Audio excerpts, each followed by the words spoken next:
3 winters ago, my in-laws told me they couldn't spare a dime to keep my mother out of a nursing home she begged me not to send her to. They said retirement was tight, that fixed income meant fixed choices, that they were so sorry, but their hands were tied. 6 weeks later, I found the closing documents in my sister-in-law's car. A lake house in the Ozarks.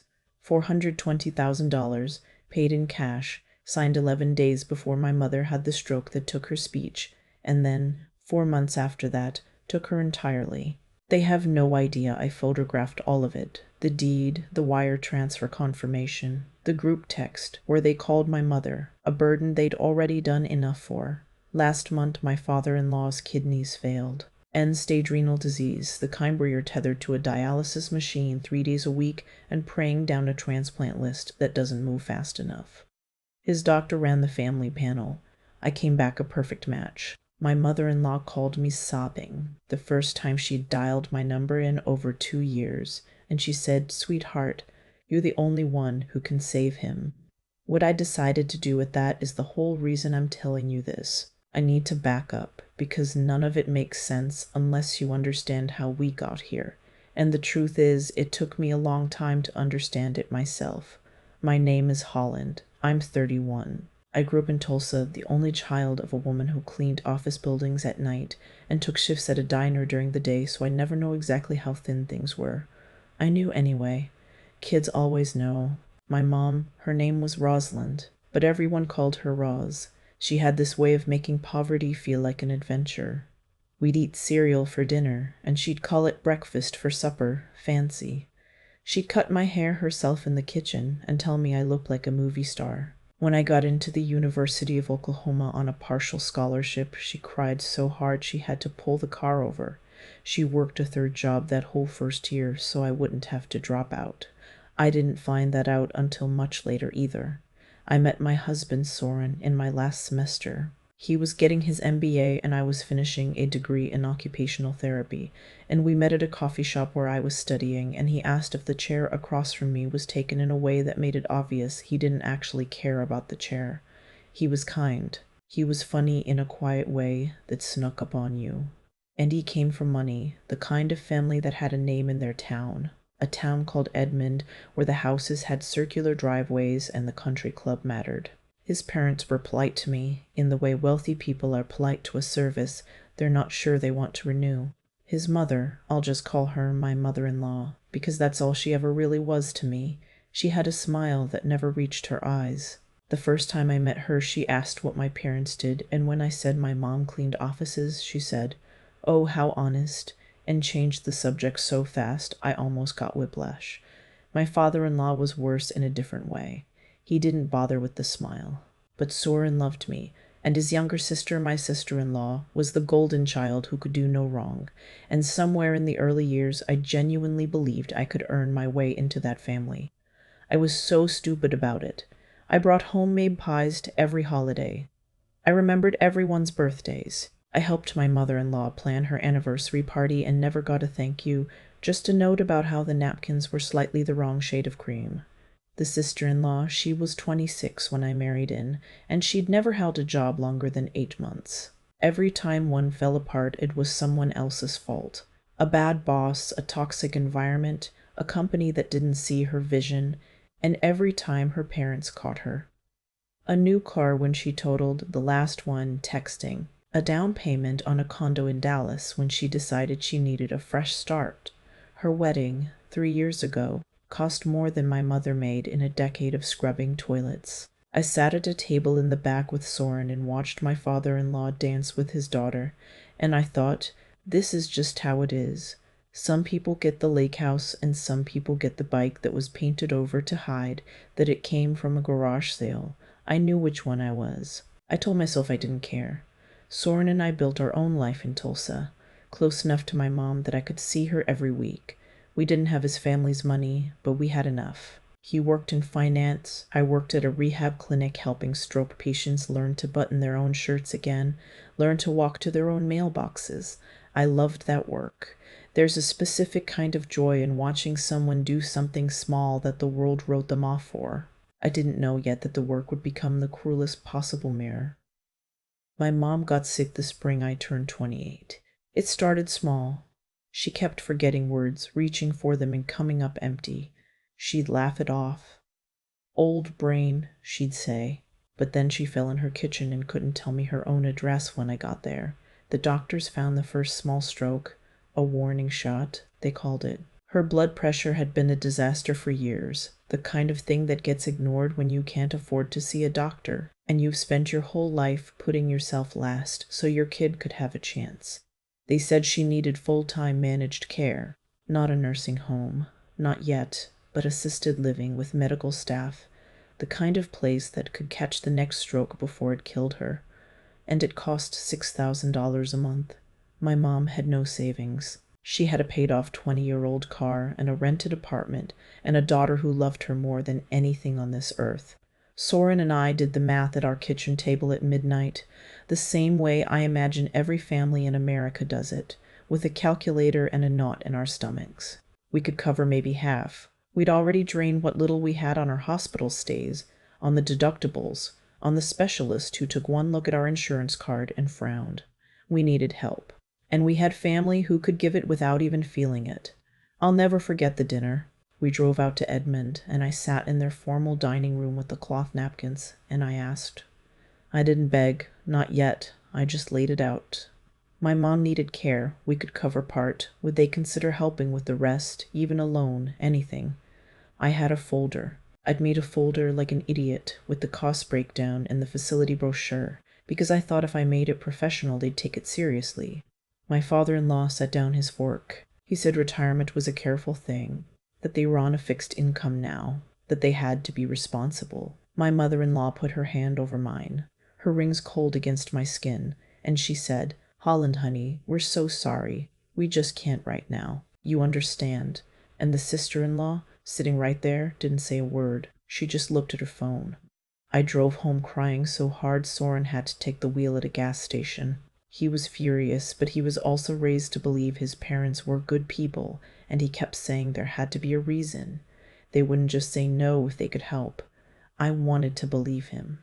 We did what people without money do. We did it all ourselves. I cut my hours at the clinic so I could be my mother's nurse. We moved her into our spare room. I learned to monitor her blood pressure, to manage 11 medications on a whiteboard schedule, to recognize the signs of a stroke so I could call 911 in time. I did the work I did for strangers, but for the one person who had done it all for me first, and I would have done it forever. I want to be clear about that. It was hard and I was exhausted, and I would do every single day of it again. But there's a thing that happens when you cut your hours and drain your accounts. You stop checking the things you used to check. And so it was 6 weeks later, 6 weeks, when I went to grab my sister-in-law's sunglasses out of her car at a family lunch because she'd asked me to like I was the help, that I saw the manila envelope on her passenger seat. The flap was open. I wasn't snooping. I want you to know I wasn't snooping. I saw the words warranty deed and a number that made the whole parking lot tilt. $420,000, a lake house on Table Rock in Missouri, purchased in cash. And the closing date, I checked it 3 times standing there in the heat with her stupid sunglasses in my hand. The closing date was 11 days before my mother's massive stroke. 11 days before the one that took her words for good. They had $420,000 in cash to spend on a vacation house, while I monitored my dying mother's blood pressure on a dry erase board. I didn't scream. I didn't confront anyone. Some cold, clear part of me, the part I didn't know I had, told me to take pictures instead. So I did, the deed, the cover letter from the title company, everything. I closed the envelope exactly how I found it, brought her the sunglasses, and sat through that lunch smiling. I went home and I cried in the shower so Soren wouldn't hear, and then I started looking. Soren and I, together because I showed him and watched his face fall apart, we found the rest. The wire transfer. And the group text my mother-in-law had with the sister-in-law that Soren still had access to from an old shared family plan. The text from my mother-in-law wrote that they'd already done more than enough for that side, and that Holland's mother made her choices, that my mom was, and I will remember this until I die, not our problem. My mom had a name. She had a name, and she cut my hair in the kitchen and worked 3 jobs and called cereal fancy. She was a person who loved harder than anyone in that lake house ever would. The second stroke came that August, the big one. She lost her speech entirely. For 4 months I sat by a bed and held a hand that couldn't squeeze mine back, and I talked to her about everything, about when I was little, about how I looked like a movie star, until the morning a nurse I'd never met held my shoulder and told me she was gone. She died in November. I was 28 years old, and I had no parents left in the world. I didn't tell Soren's family what I knew. I want to explain why, because people always ask. It wasn't strength and it wasn't a plan. It was that grief makes you very quiet and very tired, and the thought of giving them the satisfaction of my rage felt like handing them one more thing they hadn't earned. I went to my mother's small funeral, paid for by the GoFundMe my coworkers started without asking me. 30 people came. My mother-in-law sent a lily arrangement with a card that said, "Thinking of you," in a florist's handwriting. Soren's parents did not attend. They were, I learned later, at the lake house that weekend. 2 years passed. Soren and I went to therapy because a marriage doesn't survive what I knew about his family unless somebody helps you carry it. He cut way back on seeing them. I saw them at exactly 2 events in 2 years and said maybe 40 words total. I was building something quieter, a life with less of them in it, and it was working. I was okay. Not healed. You don't heal from your mother. But okay. Then last month my phone rang, and it was my mother-in-law, and she was crying. And for one disorienting second, the old trained part of me felt afraid that something was wrong, felt the instinct to help. He'd collapsed at the club, she said. His kidneys. End stage. He'd been hiding how bad it was for a year, the way men like him hide everything, and now he needed dialysis 3 times a week and a transplant, or he wouldn't see 70. They tested the sister-in-law first. Of course they did. She wasn't a match. They tested cousins. Nothing. Soren wasn't a match either, the only mercy in the whole thing. And then somebody, a doctor, a coordinator, suggested they widen the panel to in-laws, a long shot, and my mother-in-law called me because I was the long shot. I went in and let them draw my blood, mostly because I'm a healthcare worker and saying no to a blood draw felt smaller than the moment deserved. I was a perfect match, the kind of match they call a unicorn, better odds than his own children. My mother-in-law called me the day the results came in. She didn't open with "How are you?"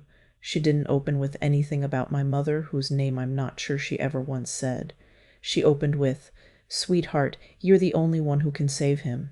God put you in this family for a reason. God." She brought God into it.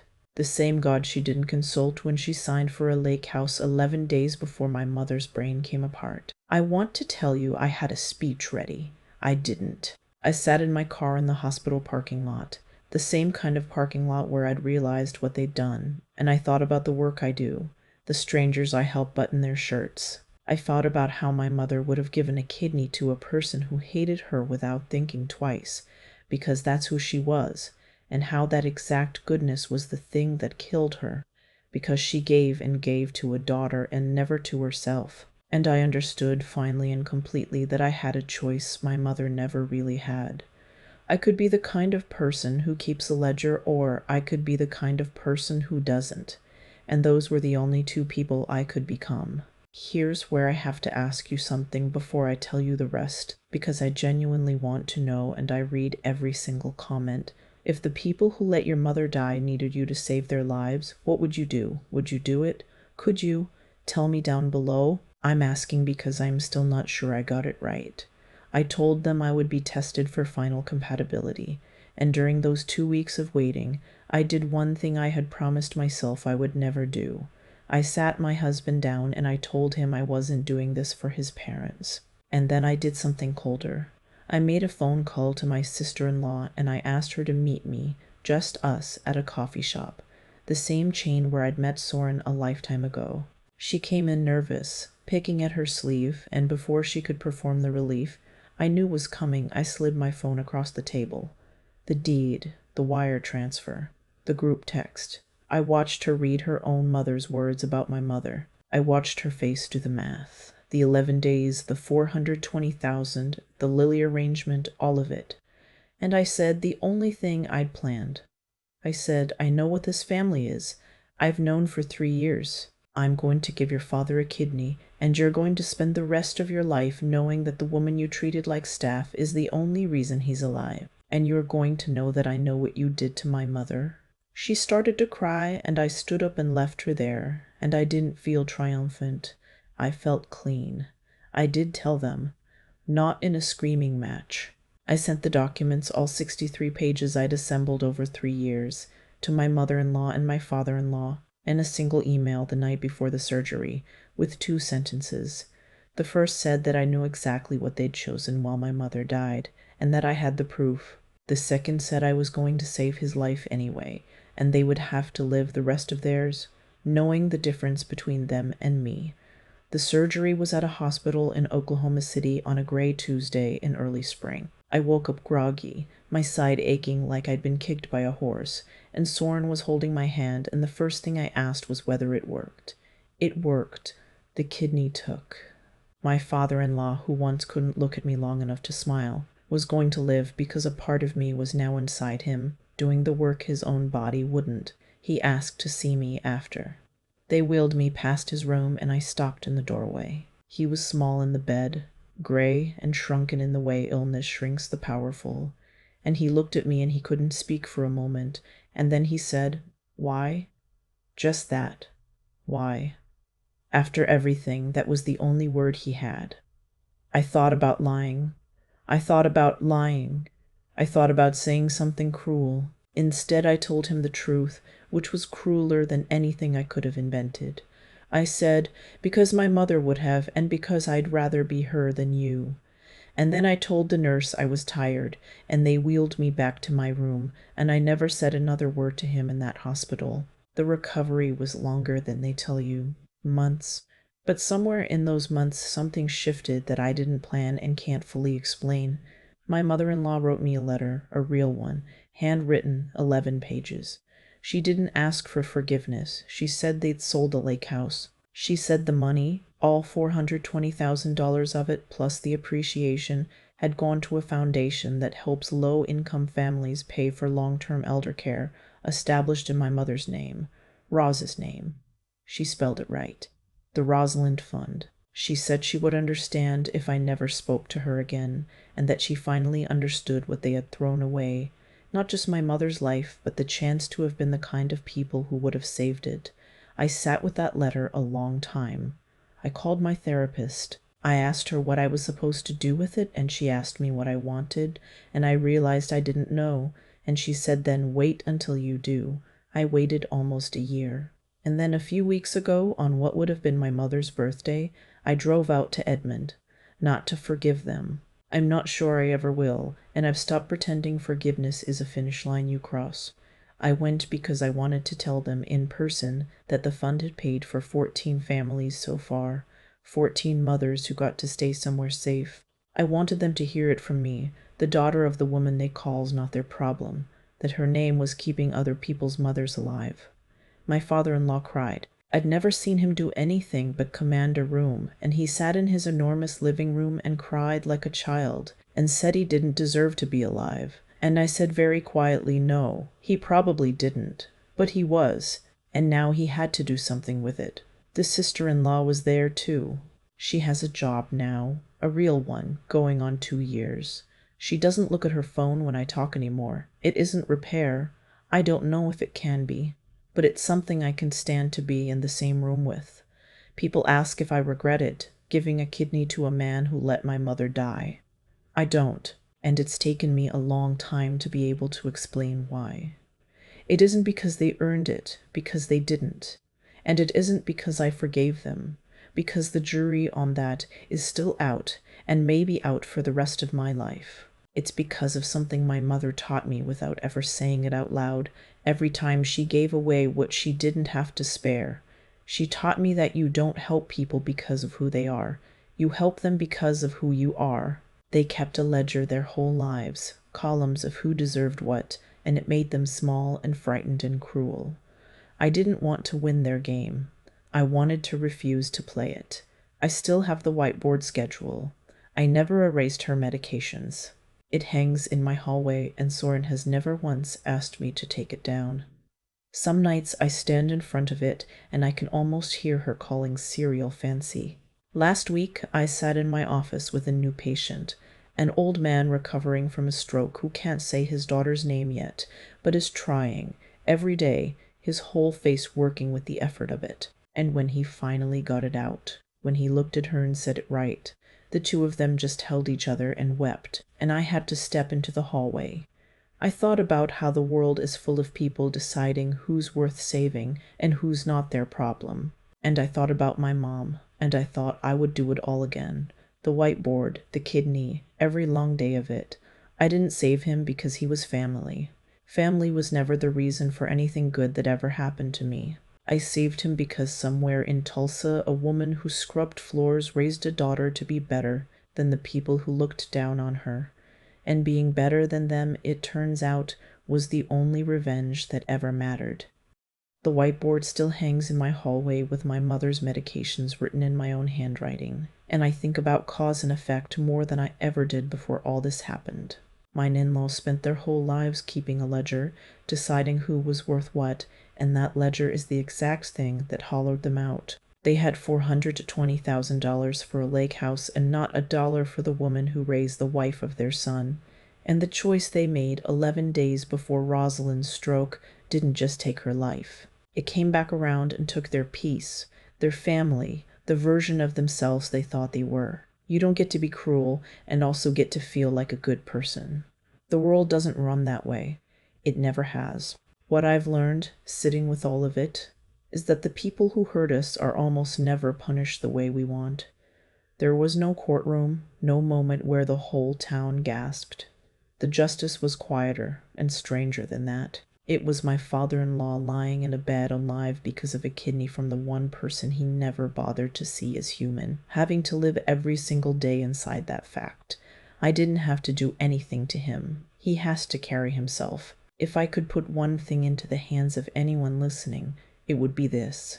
Guard your character like it's the only thing you actually own, because at the end it's the only thing that is. When I sat in that parking lot deciding whether to save the man who let my mother die, no amount of money could have bought me out of who I was.